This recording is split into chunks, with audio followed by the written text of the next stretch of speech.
إن الحمد لله نحمده ونستعينه ونستغفره ونعوذ بالله من شرور أنفسنا ومن سيئات أعمالنا من يهده الله فلا مضل له ومن يضلل فلا هادي له وأشهد أن لا إله إلا الله وحده لا شريك له وأشهد أن محمدا عبده ورسوله صلى الله عليه وعلى آله وصحابته وبعد فأوصيكم ونفسي بتقوى الله عز وجل ولقد وصينا الذين أوتوا الكتاب من قبلكم وإياكم أن اتقوا الله يا أيها الذين آمنوا اتقوا الله حق تقاته ولا تموتن إلا وأنتم مسلمون.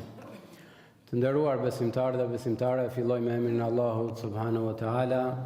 Atë falenderojmë, prej tij ndihmë kërkojmë, dhe të shmojmë dhe deklarojmë se Zoti jon I vetëm pa shok është Allahu subhanahu wa taala, I cili I meriton të gjitha adhurimet tona, I cili meriton që ne t'i nënshtrohemi atij dhe asnjë tjetër nuk e meriton këtë gjë, dhe se Muhamedi alayhi salam është profeti I fundit, e dërgoi Allahu I madhëruar tek njerëzit që t'i orientojë ata në rrugën e drejtë, në rrugën ku fitojnë kënaqësinë e Allahut madhëruar në këtë botë dhe në botën tjetër.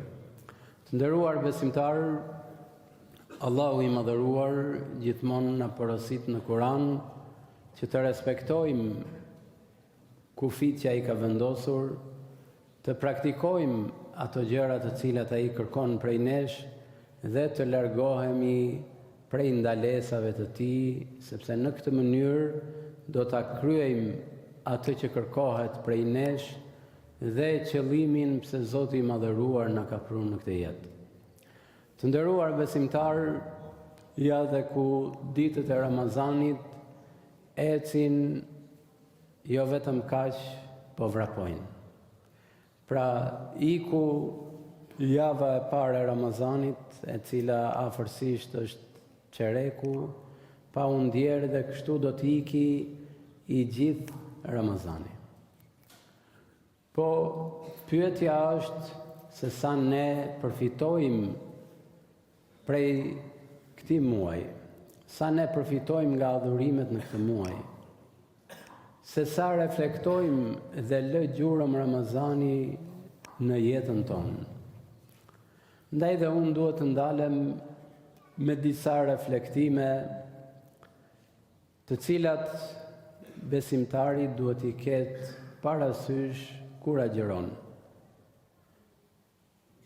Dhe e para që e filloj është se muslimani në muajin e Ramazanit përfiton mbikëqyrjen e Allahut subhanahu wa taala.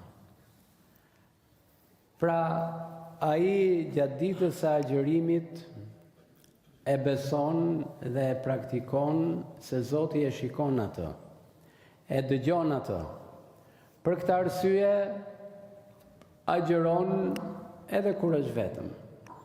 Pra nuk agjeron që ta shohin të tjerët, nuk agjeron që ta lavdërojnë të tjerët, por se agjeron për hir të Allahut subhanahu wa taala, ndaj dhe edhe kur është I vetëm që nuk e shikon asnjë, ai ndjen dhe beson se Zoti I tij e shikon. Ndaj dhe e kryen agjerimin ashtu siç duhet. Pra është kjo ndjeshmëri të cilën e ndjen njeriu në agjerim dhe të cilën duhet ta përkthejë në një reflektim në jetën e tij. Pra, ashtu që ne për hir të Allahut subhanahu wa taala agjerojmë dhe largohemi nga fjalori I keq, nga fjalët e pista, sepse është agjerim, na shikon Zoti. Po jashtë agjerimit, a jemi të tillë? Pra, a në praktikën tonë, në jetën tonë, ne sillemi dhe veprojmë sikur Zoti I madhëruar po na shikon dhe po na dëgjon? Apo këtë gjë e kemi në një pjesë apo vetëm në agjerim? Sepse Allahu I madhëruar që qysh dhe në Kuran na I tregon qartë se dëgjon çdo gjë dhe shikon çdo gjë. Ndaj dhe ne kur e përkthejmë këtë besim në reflektim dhe në praktik në jetën tonë, atëherë shumë gjëra do të rregullohen. Atëherë njeriu do të jetë I sinqert me Allahun. Do të jetë I sinqert me të tjerët. Nuk do të mashtroj të tjerët, sepse ai e di që Allahu e shikon. Dhe si rezultat, nuk është shumë e rëndësishme a kam mundësi ta mashtroj tjetrin apo jo. Sepse nëse mashtroj këtë, nuk mashtroj do të Zotin tim. Nëse nuk më shikon njeriu, më shikon Allahu. Ndaj të nderuar, nëse zhvillohet në vetet tona ky reflektim, shumë gjëra do të rregullohen dhe do të përmirësohen. Sepse një nga problemet kryesore që kemi ne në jetën tonë është se ne veprat disa herë pra I bëjmë për hir të njerëzve. Pra çfarë do thojë dynjaja? Turp se flasin njerëzit. Po mirë, a e kemi këtë reflektim që Zoti I Madhëruar na shikon në çdo moment, na dëgjon në çdo moment, dhe si rezultat secili prej nesh do të kontrollojë veten e tij, do të kontrollojë veprimet e tij, do të kontrollojë fjalët e tij, do të kontrollojë çdo veprim që bën. Ndaj dhe kjo është forma e cila ndikon shumë në shoqëri për mirë. Kur fëmia edukohet me këtë gjë, ai do të sillet normal edhe kur është me prindrit, po edhe kur është larg shikimit të tyre. Sepse ai nuk sillet në atë formë se ka frikë prindin, po sillet sepse Zoti I Madhëruar I ka thënë do sillesh shumë. Kështu që për ato është njësoj, sikur ka njerëz, sikur nuk ka. Ama në moment që nuk është ky edukim, çfarë ndodh? Ndodh e kundërta. Gjejmë që përpara njerëzve, kur janë në vështrimin e njerëzve, sillen ndryshe, dhe kur janë larg këtij shikimi, sillen ndryshe. Pse? Harrojnë, ose nuk arrin ta kuptojnë, ose nuk reflekton që Zoti I Madhëruar I shikon kudo që të jetë. Ndaj dhe ne shohim edhe në shoqërinë tonë apo dhe shoqëritë të tjera, shtetet përpiqen të luftojnë korrupsionin dhe vënë ligje. Po në moment që vjen ligjet, thjesht rritet korrupsioni. Kaq, asnjë ndryshim nuk ndodh. Sepse nëse deri dije, nëse da marrim shembull dhe ta bëj halal nëse në njëri punon në këtë sektor, nëse deri dije ishte një gjop për një rrip 10.000 lek, polici I jepet diçka të vogël dhe e krye. Po kur shkoi 50 e që 50.000 lek, nuk merr më 10, ai merr shumë, pra u rrit korrupsioni. Po mirë, ligji u shtrëngua, rritet korrupsioni. Pse? Sepse individi e bën dhe është I kujdesshëm kur ka ligjin përpara që e kontrollon. Po në moment që ai që e kontrollon është larg ose mund të jetë më I korruptuar se ai, s'ka më frikë gjë tjetër.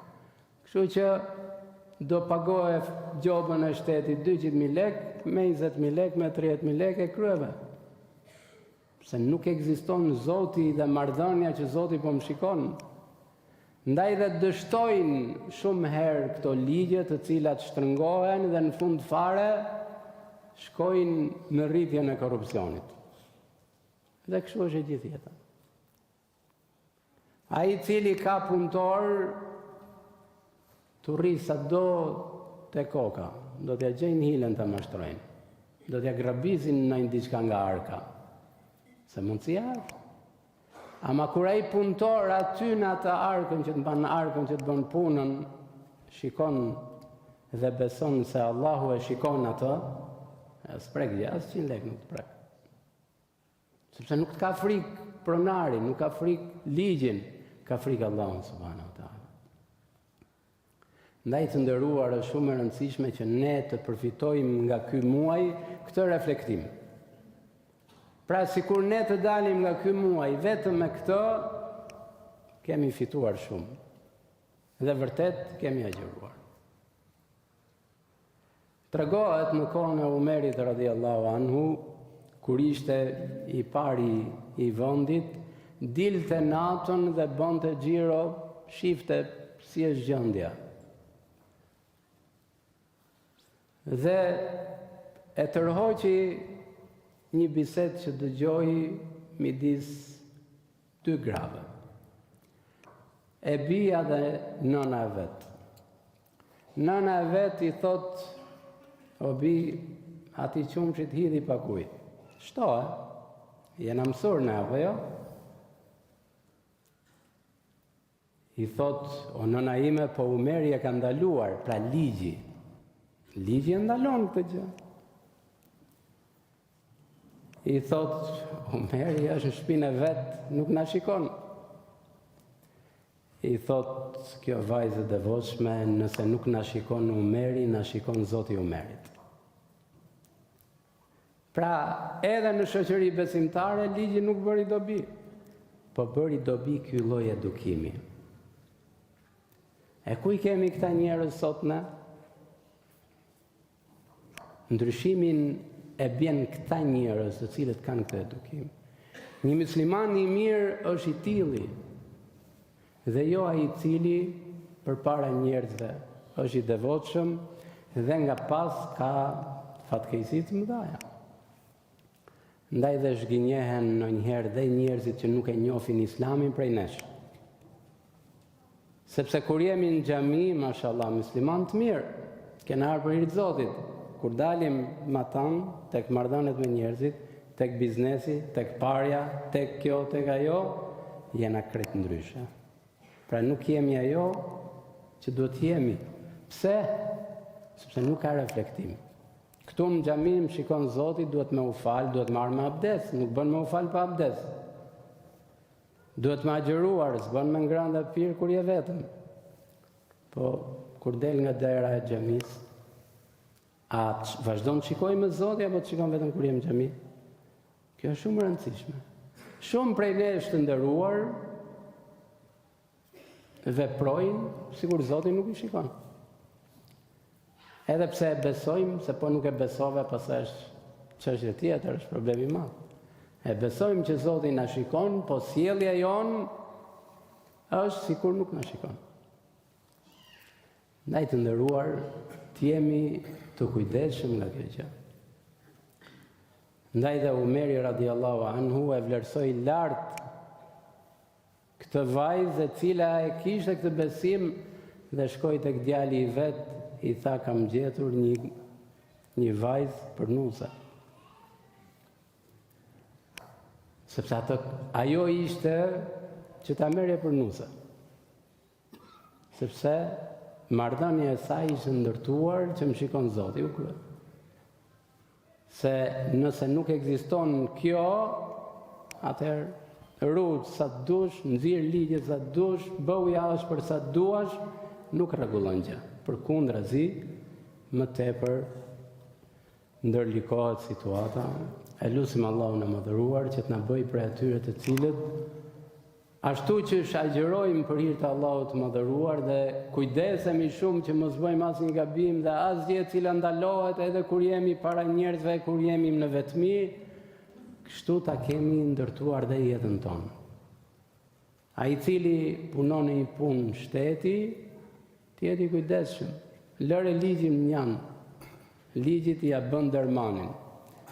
Biles shumë hera I shefi jot kërkon prej teje të aty është ligjin. Po mos I hyj njerëzve mak. Mos I lë njerëzit të rrinë të presin sportel sepse nuk kanë futur dorën në xhep. Kreu, se në atë vend je të kryesh punë njerëzve. Nuk je që kush të pagun I kryen punë, e kush nuk të pagun të vina 20 herë derisa të gjej një mik dhe të pagoj. Fatkeqësisht, është një plagë e rëndë që e ka shoqëria jonë dhe të gjithë e dim se jemi pjesë e kësaj shoqërie, ama të paktën ne si muslimanë, si praktikantë të besimit, duhet që të bjem një model ndryshe. Që këta njerëz ta kuptojnë, shif se ka dhe njerëz të ndershëm të cilët akoma punojnë me drejtësi, akoma janë të kujdesshëm. Dhe kjo jo se nuk i din marifetet, po sepse e din që Allahu i madhëruar i shikon dhe si rezultat kanë frikë atë, ndaj dhe ruhen dhe kujdesen. Zoti i madhëruar na dhuroft këtë virtyt, këtë cilësi dhe na orientoft në rrugën e drejtë. Aqulu qawli hadha wastaghfirullaha li wa lakum fastaghfiruhu innahu huwal ghafurur rahim.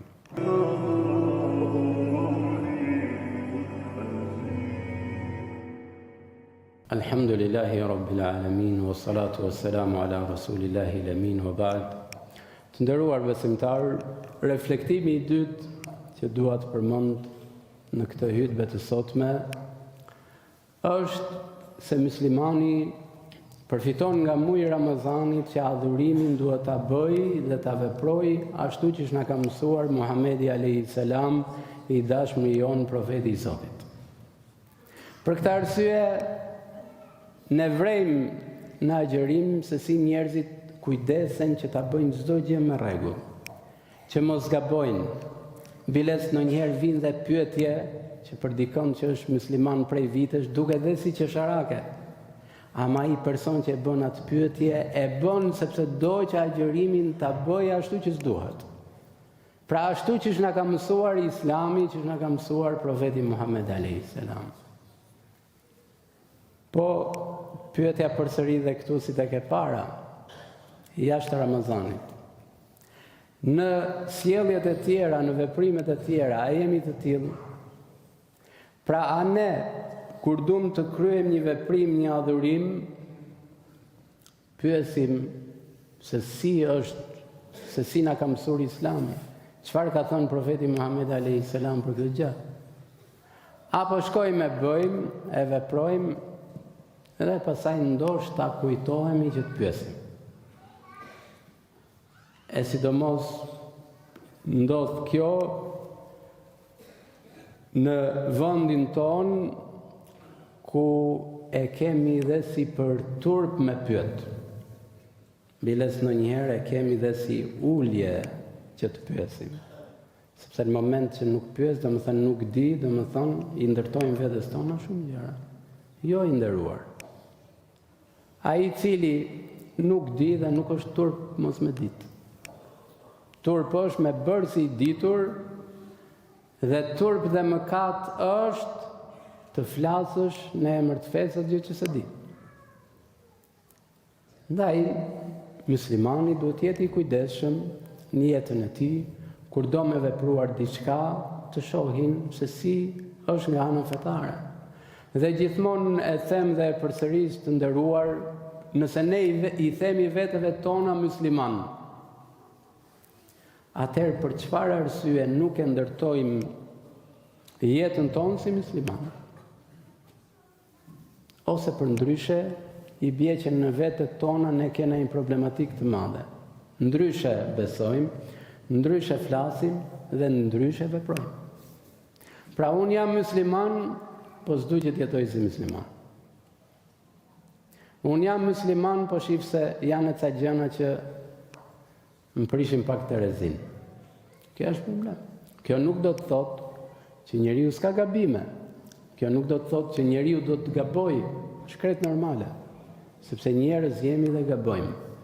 Po alhamdulillah, Allahu i madhëruar ka hapur derën e pendimit dhe të kthimit për çdo njeri i cili ka gabuar, pendohet dhe çdo gjë fillon nga fillimi.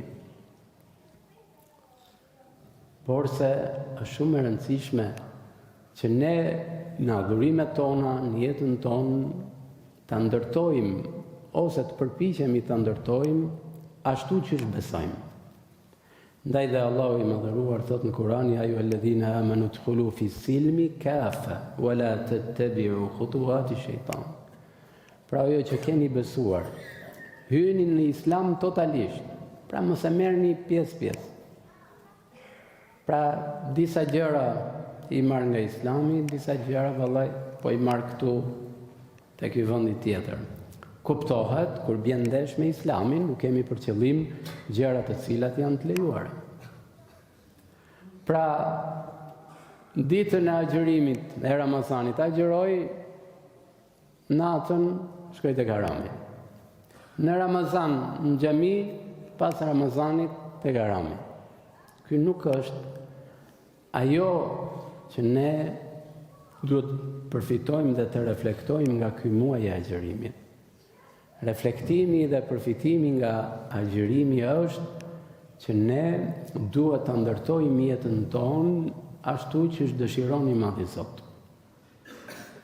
Edhe nëse diku gabojmë ose nuk kemi vullnetin ta kryejmë, po minimalja e di që unë këtu jam gabim. Nuk e kam në rregull, do përpiqem, po e di. Dhe jo t'i lëm gjërat dhe pastaj ndërtojmë një karakter shumë problematik që ndryshe flet, ndryshe vepron, ndryshe beson dhe ndryshe praktikon.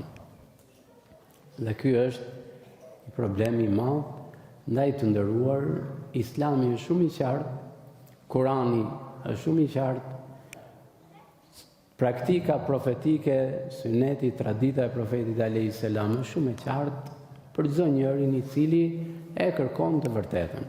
Pastaj, ai i cili kërkon diçka tjetër, patjetër që në dynja, në këtë jetë ka shumë hapësira, ashtu që është dhe zjarri i xhenemit merr shumë, lutim Allahut na ruaj prej tij. Dërgojmë salavatën i profetin Muhammed alayhis salam. Allahumma salli ala Muhammad wa ala ali Muhammad kama sallaita ala Ibrahim wa ala ali Ibrahim innaka Hamidun Majid. Allahumma barik ala Muhammadin wa ala ali Muhammad kama barakta ala Ibrahim wa ala ali Ibrahim innaka Hamidun Majid. Inna Allah ya'muru bil 'adli wal ihsani wa ita'i dhil qurba wa yanha 'anil fahsha'i wal munkari wal baghi ya'idhukum la'allakum tadhakkarun. Dijeni se Allahu i madhëruar na urdhëron për drejtësi, për mirësi, për bamirësi dhe na ndalon nga padrejtësia, na ndalon nga mëkatet, nga gjunahet. Zoti ju shpërblet, Zoti nderoft. سبيل الدموع سبيل